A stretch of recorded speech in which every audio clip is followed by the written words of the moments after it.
Invasion Day, The Atomic Goalie, by J.R. Logan. Dr. Josh Handley, Ph.D. Physics, worked as a professor and researcher at the Institute of Technology at Wright-Patterson Air Force Base. He served as a Fellow of the League of Science and a part-time science hero consultant at the Great Lakes Hero Association. 2 years ago, the best project in the world had fallen into his lap. The Air Force needed a hybrid mechanized weapon system for the security forces. Not so large to be a mech, but bigger than power armor. And no tanks. That would be too much army for the Air Force. It had to be a mech.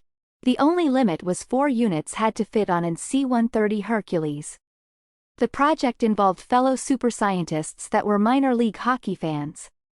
They built the Atomic Goalie armor. Today would start the last stage of field trials. The other best thing in Josh's life was Olivia Handley, his daughter. But today not so much. August 11, 2000 was the Base Family Services Summer Camp Take Your Daughter to Work Day. Olivia, get out of the car. Josh said. How long are we going to be here? I have things to do. Olivia said as only a 17-year-old girl could say it. Get out of the car. They were outside Hangar 137, hidden in Area Z, a nondescript aircraft hangar. It looked like all the other aircraft hangars on the base. Area Z had a sign marking them as part of the Air Force's Snuffy Center, the home of the 22nd Sewage Research and Disposal Group, known as the Double Deuce, and an excellent place to hide a secret project. Olivia got out of the car carrying her laptop case. She had the dark eyes and hair of her mother Athena, a Greek Cypriot. She walked in behind Josh. Her nose wrinkled. Why does this place smell? It's classified. Is there an internet connection? I need to update my blog. Olivia walked into the hangar. You can jack into the League router. Did you bring a cord? I have a cord. Josh let her walk into the hangar and pointed to a table. Olivia had dressed in shorts and a mid-rift top. Not much more than a vest. She was not presentable. Josh wanted to ignore Olivia to avoid triggering more rebellion. Then burn her clothes when he got home. He'd talk with Athena about that tonight. Could you fake some excitement? This pays the bills. This is stupid. Jesse's eating cream sticks right now. Jesse's dad is a chef and they were up at 3 this morning. I need to log in. Your makeup tips can wait. No, they can't. My blog influences people. I have a schedule to post on and it has meaning. Josh turned on the overhead lights as Olivia set up her laptop. The Atomic Goalie armor stood out in the center of the room with a spotlight overhead. 12 feet tall, held in place by a gantry and painted in the red and black of the Cincinnati Cyclones. The chest was open to reveal a pilot's seat. We have a goaltender mask to cover the head. That's to protect the sensor array. The armor plate mimics the goaltender padding. This includes the iconic shin guards. A bipedal mech is weak in the legs and this offers real practical protection. I even have the gloves. The catcher has a magazine with a dozen steel pucks retrieved with a magnet. It's the coolest thing. Right, Dad? You like hockey. I play field hockey and lacrosse. I could make a cross for the next model. It could throw grenades. Hey, it has retractable inline skates, all-terrain for road and gravel. Come look at the controls. Let me show you its features. Dad, this is stupid war stuff. War is stupid. And all this science is stupid. It looks like gimmicky engineering. I'd rather be back at the Family Services Summer Camp. Well, the camp is having a tour next month. Keep it up and it will be. Hi everyone, I'm Olivia's father. Olivia closed the laptop lid. There was a knock on the door and an Air Force officer walked in, followed by 4 airmen with a cart. On the cart was a massive steel goalie stick. Dr. Handley, your order came in. He said, seeing Olivia, and smiled at her. Thank you, Lieutenant Phillips. I appreciate the research laboratory's help. We had the extra flat stock and I wanted a project for the new airmen to learn how to use the welder. It's not a precision item.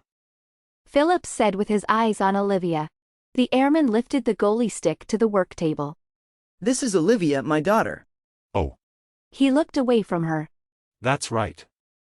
It's take your daughter to work day. I'm adopted. Phillips looked to Josh. I'll see you at lunch. Josh waited for the lieutenant to leave.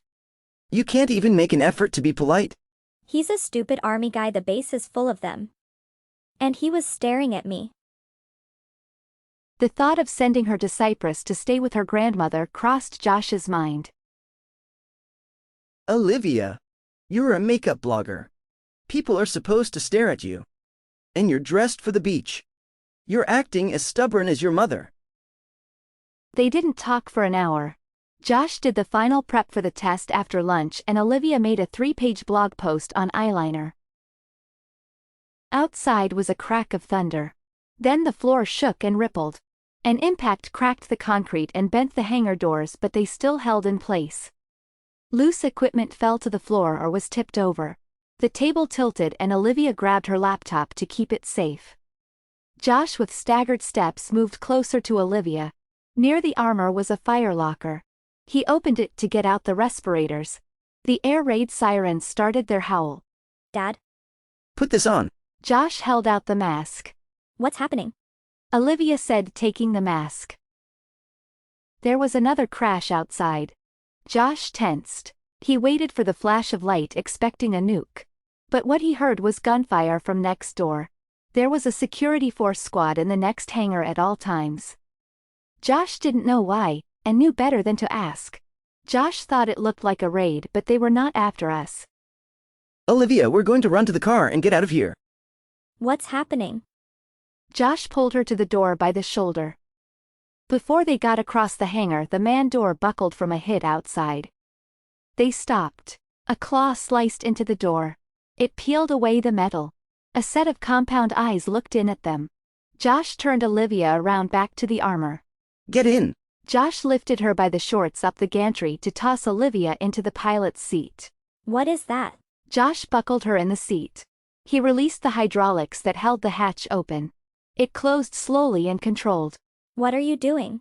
Josh flipped switches at the controls. He stepped away as the hatch closed. Dad. The ant monster pushed through the door. I love you, Olivia. The hatch sealed her inside the armor. She beat on the hatch window, screaming.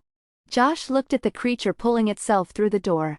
His super science triggered. It's not an atomic ant, not this far east.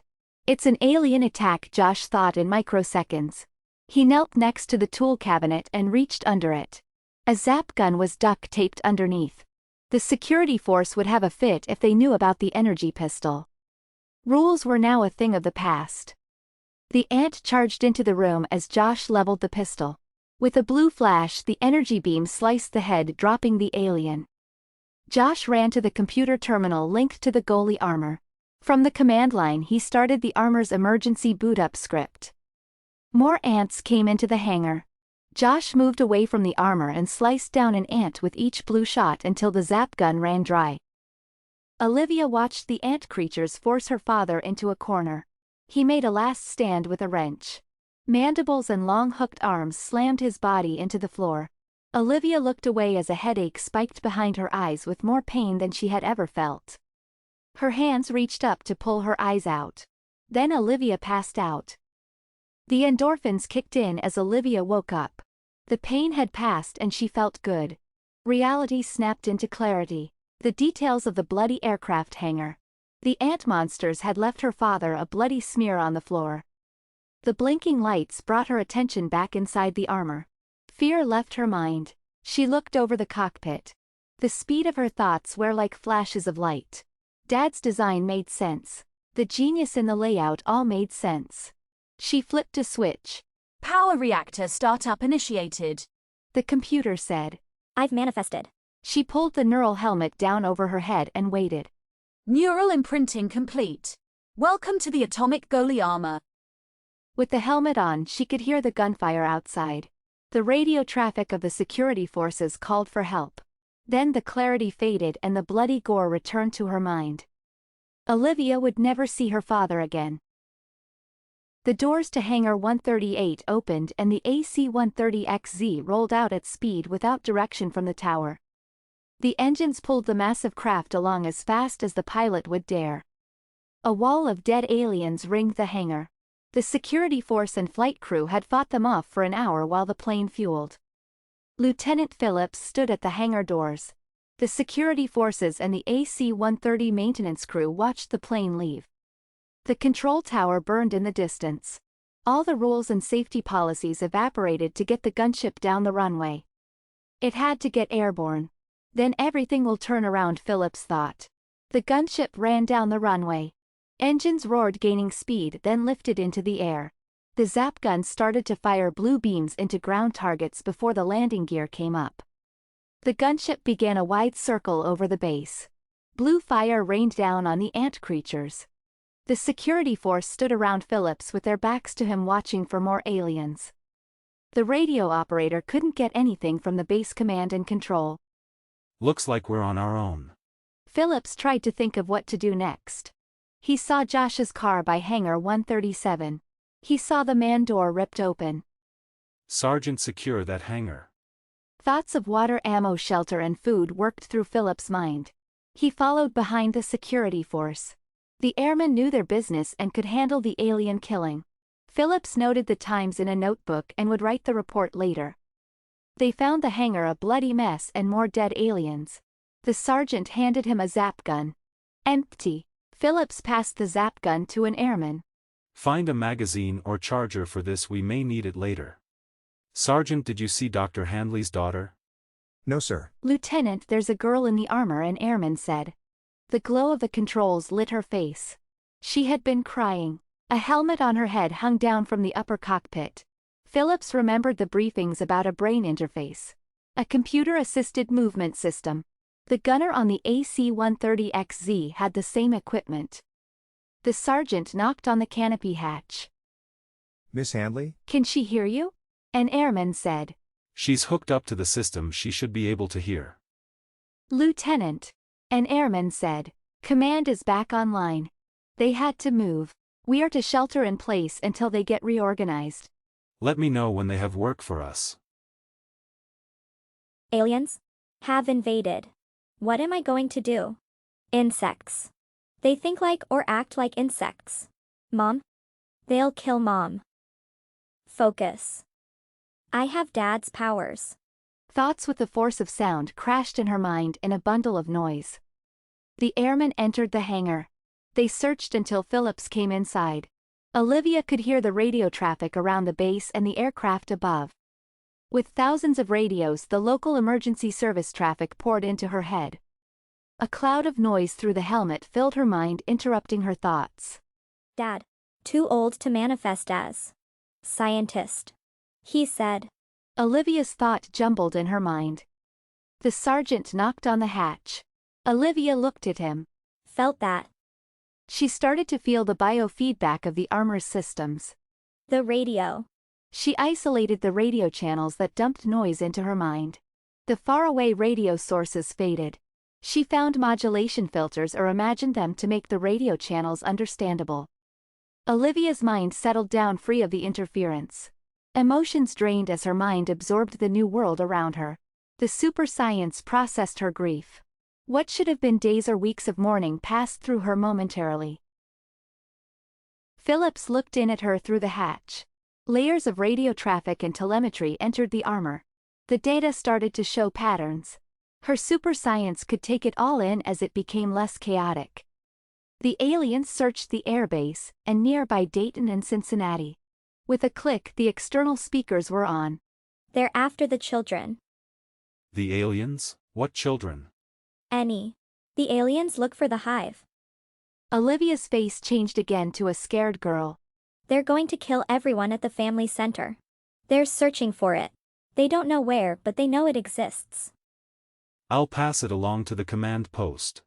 There's no time. Release clamps. Handley, what are you doing? Nothing happened. Olivia's mind raced with ideas. Release moorings?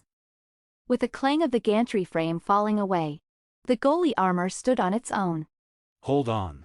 Phillips said. The armor stumbled with the first few steps, then the girl had control. Passing by the workbench, she picked up the goalie stick. The sergeant and airman ran to open the hangar doors for the armor. Sergeant.